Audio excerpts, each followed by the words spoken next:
आगे के वेद मंत्र को आपके समक्ष रखते हैं। हम सदा सर्वदा सर्वत्र प्रभु की प्राप्ति के लिए कर्मशील बने रहें, क्योंकि प्रभु की भक्ति से ही हमको जो शक्ति मिलेगी, उसी शक्ति से ही हम वासनाओं से मुक्ति पा सकते हैं। इस संसार की जो गतिविधि है, इनसे बच सकते हैं। बार बार उसी बात को अलग अलग वेद मंत्रों के माध्यम से हमको क्यों ऐसा उपदेश दिया जा रहा है? कभी कभी मन में आता है बार बार वही वासना की बात, बार बार इंद्रियों के नियंत्रण की बात, ऐसा क्यों कहा जाता है? क्योंकि संसार में उत्कर्ष यदि हम चाहते हैं, संसार में यदि हम श्रेष्ठ जीवन जीना चाहते हैं, तो इनसे हमको ऊपर उठना पड़ेगा। और हम सुबह से लेकर के शाम तक, प्रातः जागरण से लेकर के शयन पर्यंत इन्हीं विषयों का जब व्यवहार देखते हैं, इन्हीं विषयों में हम फंसे रहते हैं, तो उद्देश्य की पूर्ति हमारी नहीं होती है। सुबह से उठ करके यही कार्य तो चल पड़ता है और इसी कार्य से लोग अपने कार्यों को गति भी देते हैं। जो सात्विक है वो सात्विकता के साथ, सच्चाई अच्छाई के साथ जीवन जीता है। जो राजसिक जीवन जीता है उसको राजसी ठाट बाट के साथ विषयों का अभिध्यान होता है, और जो तामसिक है वो तमस में ही रहता है।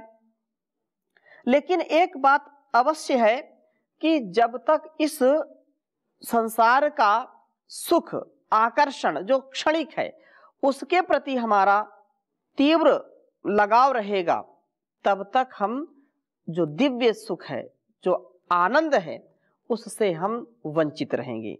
यदि हम क्षणिक सुख चाहते हैं तो संसार का सुख, जिसमें क्षण भर का सुख और दीर्घ काल का दुख मिलता है। लेकिन यदि प्रभु की प्राप्ति हम कर लें, प्रभु का यदि हम अपने जीवन में अनुभव कर लें, तो एक क्षण भी हमारे अंदर हताशा निराशा नहीं आएगी, दुख नहीं आएगा, और हम सारे दुखों से, सारी वासनाओं से बच सकते हैं। तो आज हम ऋग्वेद के चतुर्थ मंडल के 28वें सूक्त के पहले मंत्र का स्वाध्याय करेंगे, जो निरंतर कर्मशीलता का उपदेश हमारे लिए देता है। तो पहले वेद मंत्र लिखता हूं मैं, फिर चर्चा करूंगा।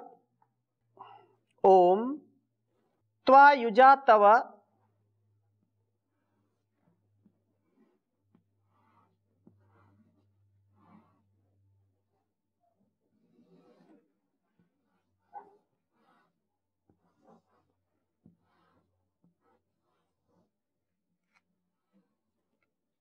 त्वायुजा तव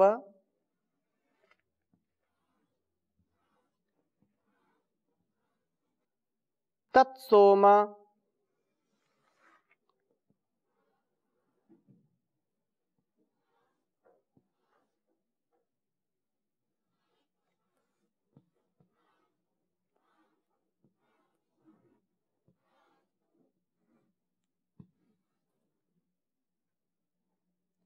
त्वायुजा तव तत्सोम सख्य इंद्रो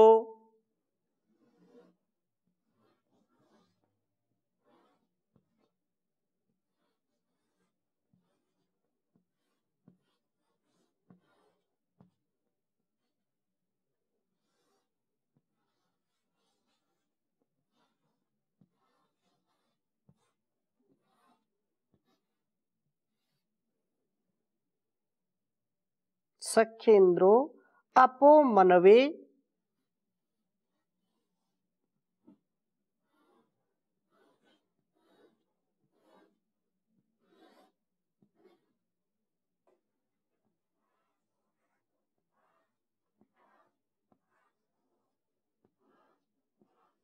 अपो मनवे शश्रु तस्कः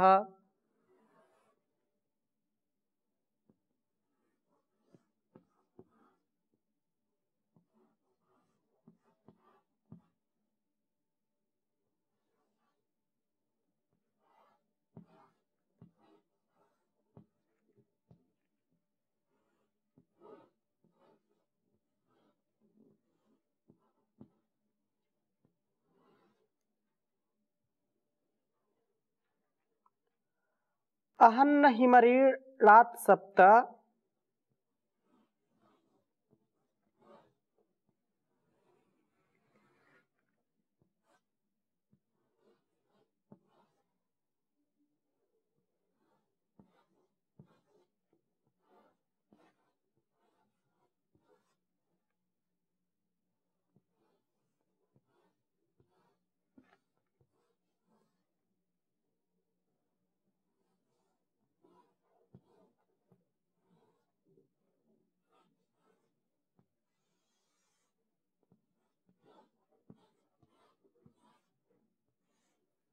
अहन्न हिमरेणात् सप्त सिंधून्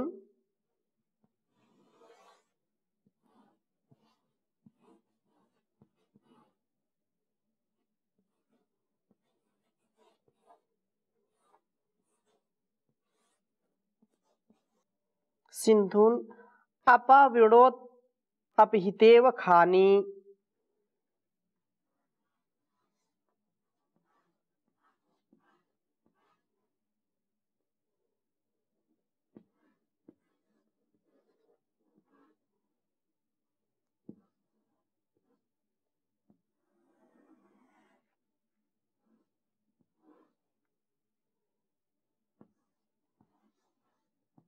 अपविणोद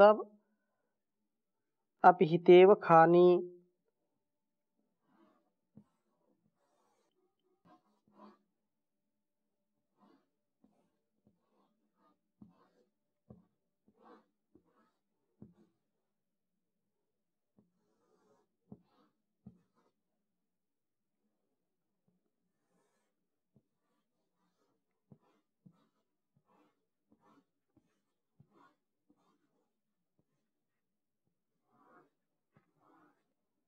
ऋग्वेद के चतुर्थ मंडल के 28वें सूक्त का पहला मंत्र है यह।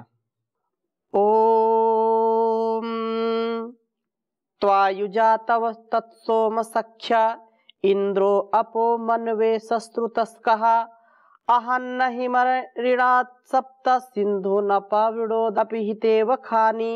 ओम त्वायुजा तव तत्सोम सख्या इंद्रो अपो मनवे सस्रुतस्कः अहन्न हिमऋणात् सप्त सिंधून् अपविणोदपिहितेव खानी।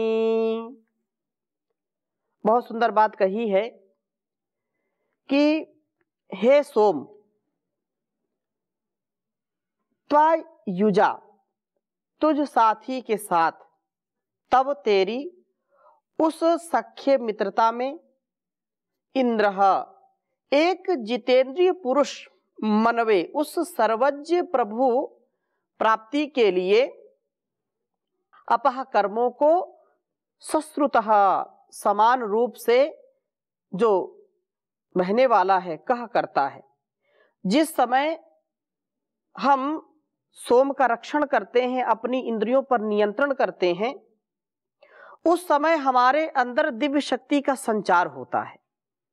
हम जब ब्रह्मचर्य का पालन करते हैं तो हमारे अंदर इतना उत्साह होता है, इतना हमारे अंदर तेजस्विता आ जाती है।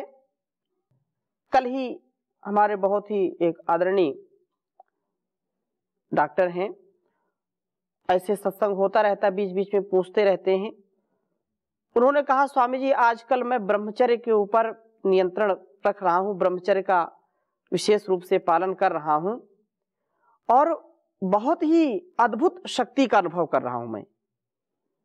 ये बिल्कुल सत्य है कि यदि ब्रह्मचर्य से युक्त व्यक्ति अपने कर्मों का संपादन करता है तो उसके कर्मों में दिव्यता आ जाती है। उसके कर्म इतने दिव्य हो जाते हैं कि इस पूरी समष्टि के लिए वह उदाहरण बन जाता है। अतः यह बिल्कुल सत्य है, बिल्कुल यह तथ्य है कि हमारा अस्तित्व यदि हमको श्रेष्ठ बना करके इस जीवन और इस जगत को कुछ श्रेष्ठ देना है, जीवन में कुछ श्रेष्ठ पाना है, तो उत्तमता से हमको ब्रह्मचर्य का पालन करना अनिवार्य है। इसकी शक्ति, इसका जो प्रभाव है जीवन के ऊपर, हमारे ऋषियों ने जाना और उसको समझ करके वैसा जिया, इसलिए सैकड़ों वर्षों तक वो जीवन को जी पाए। 100 वर्ष 200 वर्ष तक जिनका जीवन और पूर्ण रूप से स्वस्थ, 400 वर्ष तक का जीवन मिलता है। जब हम इतिहास देखते हैं तो अभी भी वर्तमान में भी 130 वर्ष तक की आयु, 126 वर्ष की आयु तक के लोग मिलते हैं। ऐसे कलयुग में तो हम सहज यह कल्पना कर सकते हैं कि पहले के समय कितने लोग और श्रेष्ठ रहते होंगे। तो यह जो ब्रह्मचर्य का पालन करता है, जो सोम का धारण करता है, तो सोम का रक्षण करने वाला व्यक्ति शक्ति का पुंज हो जाता है, दिव्यता का पुंज हो जाता है। उसका संपूर्ण जो कर्म है वो श्रेष्ठ होता है। तो जिस समय हम सोम का रक्षण कर पाते हैं तो शक्ति प्राप्त करके निरंतर उत्तम कर्मों में लगे हुए हम प्रभु को प्राप्त करने वाले हो जाते हैं। हम प्रभु की प्राप्ति कर पाते हैं, क्योंकि जो व्यक्ति दीनहीन स्थिति में है, जो इंद्रियों पर नियंत्रण जिसका नहीं है, जो जितेंद्रिय नहीं है, वह कमजोर हो जाता है, शरीर से भी कमजोर हो जाता है, अपने विचारों से भी संकीर्ण हो जाता है, और उसका परिणाम क्या होता है कि वह चिड़चिड़ा हो जाता है। उसका स्वभाव इतना असहज हो जाता है, असंतुलित हो जाता है कि खुद उसको पता नहीं चलता कब वो दुखी हो गया और कब सुखी हो गया।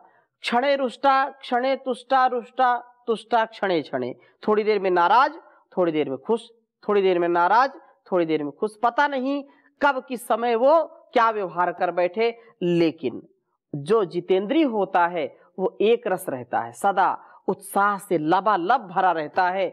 चाहे दिन हो, रात हो, चाहे सुख हो, चाहे दुख हो, चाहे विकट संकट उसके सामने आ जाए, तो ये किसका परिणाम है, किसका यह प्रभाव है? ब्रह्मचर्य का प्रभाव है। तेजस्विता से युक्त होता है, कभी भी उसको थकान अनुभव नहीं होती है। ब्रह्मचर्य गीत जो आचार्य अभयदेव वेदालंकार ने लिखा, यजुर्वेद, ऋग्वेद, सामवेद सब में तो ये ही है, लेकिन अथर्ववेद का एक बहुत अच्छा प्रकरण है जिसमें 26 मंत्र हैं, ब्रह्मचर्य सूक्त। उसका स्वाध्याय करना चाहिए युवक युवतियों को, और जीवन को पूरे उत्साह के साथ जीना चाहिए। कुछ ऐसी स्थितियां होती हैं कि नौजवानी में ही बुढ़ापे का आनंद लेने लगते हैं, इतने रोग सताते, इतने दोष हो जाते हैं कि उनका जीवन तेजोहीन हो जाता है। लेकिन जो ब्रह्मचर्य का पालन करते हैं, जो सोम का रक्षण करते हैं, उनका मन शांत रहता है, एकाग्र रहता है, चंचल नहीं होता है, और उनको गलत स्वप्न भी नहीं आते हैं। जो व्यक्ति जितना कामी होगा, जितना लोभी होगा, जितना वासनाओं से युक्त होगा, उसको उतने ही बुरे बुरे स्वप्न भी आते हैं, उसको उतना ही भय लगता है। इसलिए बार बार वेदों में वासनाओं से बचने की बात कही जाती है और सोम रक्षण की बात की जाती है, ब्रह्मचर्य से युक्त जीवन की बात की जाती है।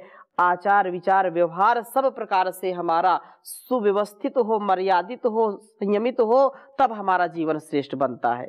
ये कितना विशाल यह विज्ञान है हमारे लिए। तो प्रभु की प्राप्ति वो कर पाते हैं, उसका अनुभव कर पाते हैं, और रोम रोम हर्षित होता है जब प्रभु की हम भक्ति करते हैं। अहिम अहन वासना रूप वृत्त का विनाश करते हैं। ये निरंतर कर्म में लगे रहना, वासना का विनाश हो, ये सबसे बड़ा साधन है। ये बहुत महत्वपूर्ण बात है हम सबके लिए कि निरंतर कर्मों में जो लोग लगे रहते हैं, सदकर्मों में, अच्छे अच्छे कार्यों में अपने आप को लगा के रखना। तो जब हम निरंतर कर्म में लगे रहेंगे तो वासना विनाश हो जाएगा। वासनाओं का विनाश हो, उसका ही सबसे बड़ा साधन है। महर्षि देवदयानंद जी से किसी ने पूछा कि ये काम तो बड़ा विचित्र है, जो वासनाएं बहुत विचित्र है, ये कभी ना कभी तो मन में आ ही जाती हैं। सुंदर रूप को देख करके, युवा हो, युवती हो, स्त्री हो, पुरुष हो, कभी ना कभी तो मन में आ ही जाता है। तो क्या आपको कभी काम सताया, कभी ऐसी कोई कामना आई विषयों से संबंधित? तो महर्षि दयानंद कुछ क्षण मौन हो गए और मुस्कुरा करके बोले, मुझे स्मरण नहीं आता कि काम ने मुझको कभी जो है सताया हो, काम मुझको कभी बाधित किया हो सकता है आया हो और मैं अपने काम में लगा रहा हूं, वो वापस चला गया हो। कहने का आशय क्या है कि अपने आप को इतना शुभ कर्मों में लगा के रखो, इतना अपने आप को काम में लगा के रखो, मतलब जो सदकर्म है, कि आपको वासनाओं को अपनाने का या वासनाओं का स्वागत करने का समय ही न मिले। वासनाओं का अभिध्यान करना, विषयों का अभिध्यान करना, उनका चिंतन करना, आइए आइए आइए, चलो अच्छा थोड़ा सा देख लेते हैं, थोड़ा सा खा लेते हैं, थोड़ा सा चख लेते हैं, थोड़ा स्पर्श कर लेते हैं, और फिर थोड़ी थोड़ी अच्छाई जो है बुराई बना देती है। बुराई कहां से आती है? अच्छाई के मार्ग से आती है। हम सोचते हैं ये चलो कोई बात नहीं, एक बार तो करने में कोई बुराई नहीं है, फिर एक बार हो गया कोई कार्य, फिर बार बार करने का मन करता है, कोई भी गलत कार्य। तो हम इससे बचें।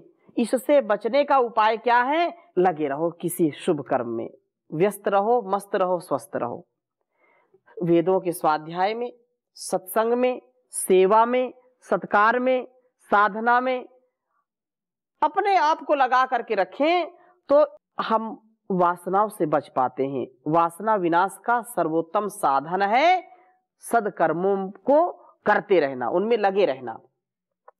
और अरिणात गतिमय करता है और अपहिता इव, वासनाओं से ढकी हुई, जो यहां पर बात कही है कि सप्त सिंधून, वेद मंत्र में आया सप्त सिंधून, शरीरस्थ 7 ऋषियों के 7 ज्ञान प्रवाहों को अरिणात गतिमय करता है और अपहिता इव, वासना से ढकी हुई खानी इन इंद्रियों को अपवृणोत, अज्ञान का आवरण हटाकर खोल देता है।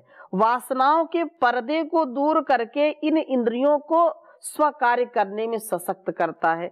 ये हमारे जो सप्त ऋषि हैं, सप्त ऋषि कौन है? यदि इनका हमने ध्यान नहीं किया, इनका ठीक ठीक प्रयोग नहीं किया, इनको हमने जाना नहीं और इनको सही दिशा में नहीं लगाया, तो यही हमको नरक का द्वार दिखाते हैं। हम नरक का द्वार न देखें, हम स्वर्ग का द्वार, जो अपने जीवन और इस जगत की भलाई के लिए, कल्याण के लिए है, ऐसे कार्यों को करने में संलग्न हो। तो इनका ध्यान रखना। सप्त ऋषि क्या है हमारे शरीर में? 2 आंखें, 2 कान, ठीक है, नासिका और मुख, ठीक है।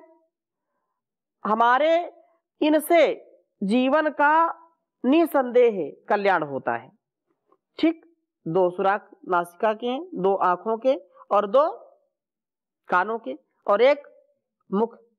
इनका हम संयमन करें, इनका नियमन करें, इनको सदगति की ओर ले जाएं, जिससे वेदोक्त शास्त्रोक्त कर्मों को करते करते हमारा जीवन श्रेष्ठ बन जाए और हम दूसरों को भी ऐसा ही बनाएं। तो संपूर्ण जीवन की गतिशीलता हमारे पास बनी रहे। हम इंद्रियों को विषयों से हटाएं, इंद्रियों को वासनाओं से हटाएं और इनको हटा करके ज्ञान से युक्त करें। इनको वासना से हटा करके विद्या से युक्त करें। प्रभु प्राप्ति के लिए निरंतर कर्मशील बनना आवश्यक है। यही वासना विनाश का मार्ग है। खाली मन शैतान का घर, ऐसा लोग बोलते हैं। तो खाली मन ना रहें, हम कुछ ना कुछ करते रहें। इसलिए बहुत सुंदर बात कही है कि हे मना तू जाप कर उस ओम सच्चे नाम का, योग साधन कर सदा अभ्यास प्राणायाम का। यहाँ बड़ा दुर्लभ समय क्यों व्यर्थ खोता है इसे, फिर रहा भूला हुआ नहीं फिक्र है अंजाम का। हे मना तू जाप कर उस ओम सच्चे नाम का, तू ओम सच्चे नाम का। वेद के अनुकूल उस ईश्वर की भक्ति के बिना वेद के अनुकूल उस ईश्वर की भक्ति के बिना, सोच कर बतला जरा फिर यह जन्म है किस काम का।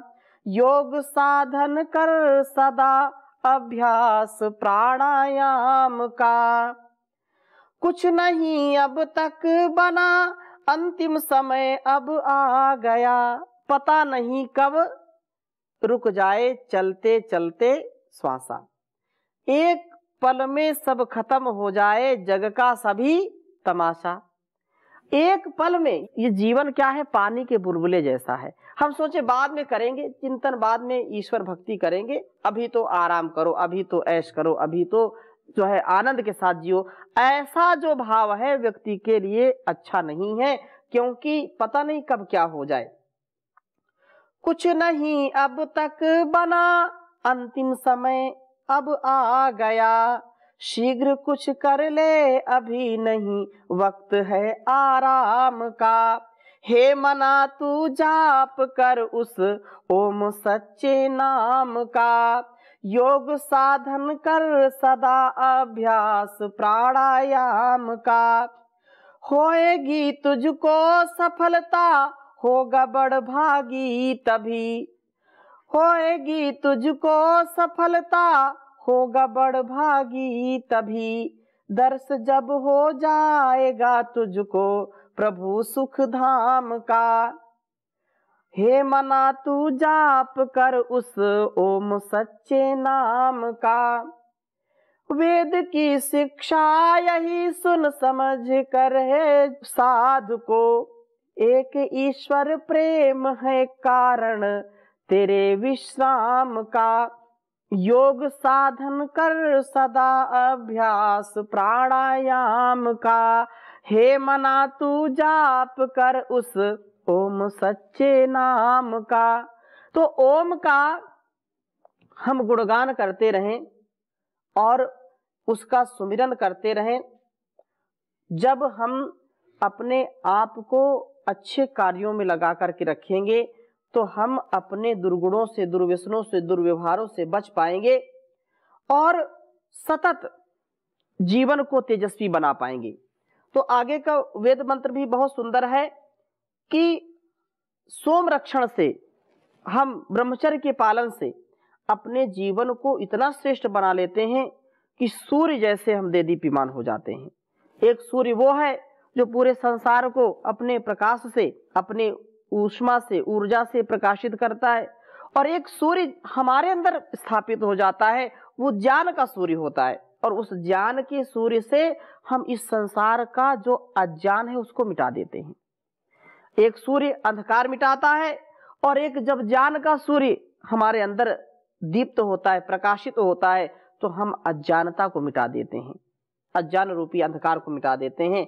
इसलिए कहा कि हमें शक्तिशाली बनाने वाले सोम, तुझ साथी के साथ इंद्र यह जितेंद्रीय पुरुष शीघ्र ही शत्रुओं को अभिभूत करने वाला जो है बन जाता है, और ऐसे बल से सूर्य के चक्र को पराभूत कर देता है। इस इंद्र की तेजस्विता के सामने सूर्य की तेजस्विता भी हीन हो जाती है। अर्थात सूर्य तो हमको प्रकाश दे रहा है, लेकिन यदि हमारे अंदर ज्ञान नहीं है, जितेंद्रियता नहीं है, हमारे अंदर यदि विवेक नहीं है कि जीवन को कैसे जीना, कैसे व्यवहार करना, कैसी हमारी दृष्टि होनी चाहिए, कैसा हमारा यहाँ पर संबंध लोगों से होना चाहिए, यदि ये नहीं हमको पता तो जीवन में अंधकार है। सूर्य तो प्रकाश दे रहा है, लेकिन हमारे जीवन में क्या है?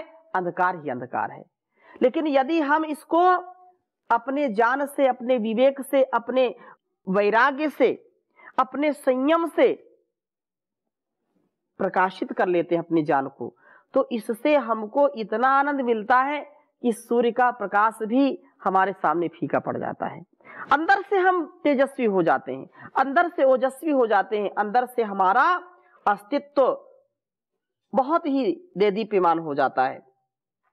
तो बृहता बड़े उष्णा अर्थात शिखर के साथ वर्तमान है, अर्थात जो अत्युच्च स्थान में स्थित है उस सूर्य को भी यह पराभूत कर देता है। इस प्रकार सूर्य चंद्र को पराभूत करने वाले तेज से युक्त हुआ यह पुरुष संपूर्ण विश्व में महान द्रोह से दूर रख जाता है।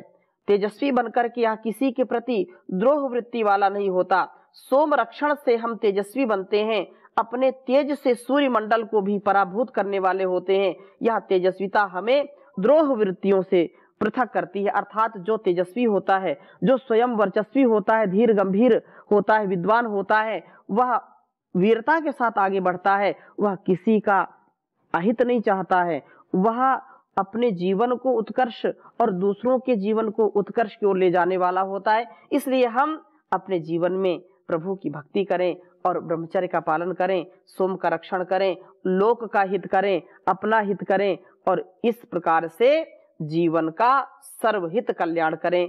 तो आज की कक्षा को यहीं पर विराम देते हैं। इन्हीं शुभकामनाओं के साथ शेष चर्चा अगली कक्षा में करेंगे। ओम शांति शांति शांति।